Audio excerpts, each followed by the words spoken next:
merci d'avoir accepté notre petite interview. On est à Courchevel. Donc, Adam, changement d'entraîneur, comment est-ce que ça se passe? Pourquoi ce choix? Alors j'ai choisi j'ai choisi de changer d'entraîneur. J'ai pris cette décision à la fin du confinement quand j'ai repris mes entraînements à Poitiers. En fait, j'ai beaucoup réfléchi, hein. J'ai pris beaucoup de temps pour y réfléchir parce que après les mondes juniors, je me suis dit bon, je passe senior maintenant.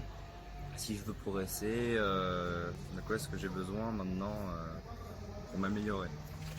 Donc j'ai regardé, et ça a commencé par la préparation hors glace, le travail de glisse, beaucoup de choses, et que je n'avais pas forcément à Poitiers. C'était compliqué parce que par exemple je devais rentrer à Bordeaux pour faire ma préparation physique ou travailler la glisse avec Marina Nicina. Et du coup j'ai contacté Laurent pour pouvoir changer de club parce que je me suis renseigné et j'ai demandé de se renseigner, de savoir si j'étais capable de correspondre, enfin du moins le club et mon équipe de la team COC de correspondre aux attentes de Adam, parce que c'est Adam qui a le projet en main. Nous évidemment on le prend à bras le corps, mais il cherchait donc de la préparation physique, des cours de danse, de la glisse, des intervenants techniques, des intervenants de glisse. Et c'est vrai qu'aujourd'hui à Courbevoie, depuis mon retour de l'étranger, la mise en place de cette team prend forme. Et Adam, c'est vrai que le contact est certainement beaucoup plus facile vers moi, puisqu'on se connaît depuis pas mal d'années. C'est ce que j'allais dire, c'est un petit peu des retrouvailles. Petit retour aux sources. Et de belles retrouvailles, c'est évident. Beaucoup comparent ça à une boucle, hein, puis ça va bien avec le patinage et tout ça, mais non, oui, tout à fait, c'est évident que, c'est pas à toi que je vais le dire, mais on est tous des anciens du skating, hein, Villeneuve Dornon. Donc voilà, je pense que c'était le petit dernier qui en avait mis de côté, hein, qui a fait son petit parcours avec de bons entraîneurs qui l'ont amené quand même jusqu'à là. Et donc voilà, ça c'est bien. Et puis voilà, c'est le patinage français, c'est les entraîneurs de Toulouse, des entraîneurs de Poitiers, voilà. Et puis on se retrouve là à Courbevoie et puis on avance. Alors justement, comment se passe la reprise? Plutôt bien. Vu que je ne me suis pas arrêté pendant le confinement, en fait, c'est pendant le confinement que j'ai commencé à faire de ma préparation physique avec le club de Courbevoie. Ils m'ont invité à leur séance, c'était très sympa de leur part.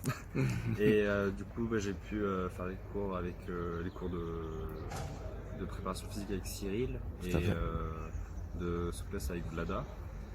Et du coup, la reprise était plus facile. J'ai pas vraiment eu de problème pour retrouver mes sauts.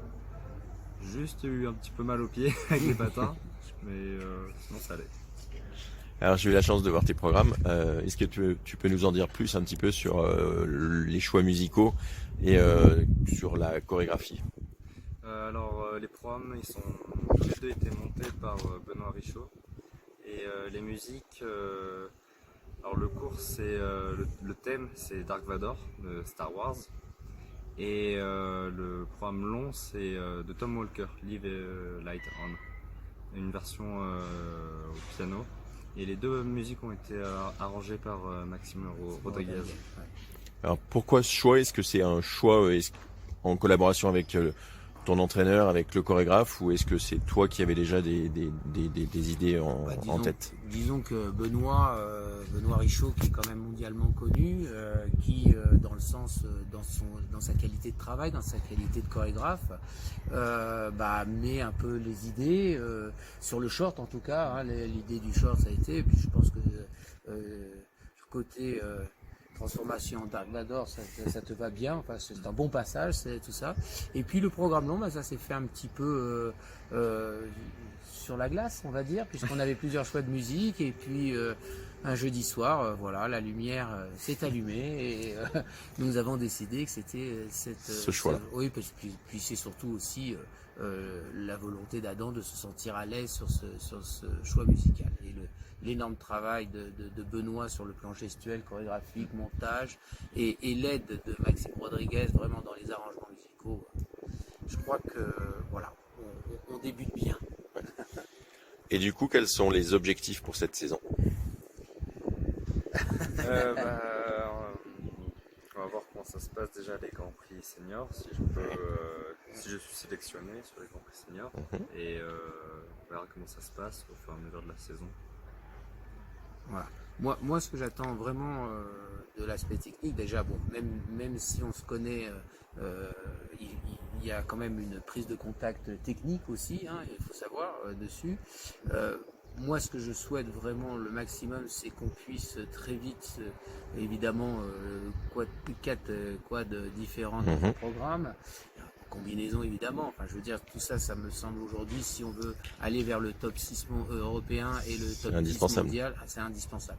Et ça, et peut-être réfléchir, enfin plus que réfléchir, c'est mettre en pratique la suite, c'est-à-dire aller, comme on l'entend, des gens qui travaillent déjà des quads axel. Alors à nous de préparer physiquement aussi Adam, à nous de le préparer pour pouvoir, dès qu'il pourra se lancer à nouveau, puisqu'il a déjà travaillé, mais ça a été un peu malheureux au moment où il l'a travaillé, voilà, qu'il puisse le maîtriser.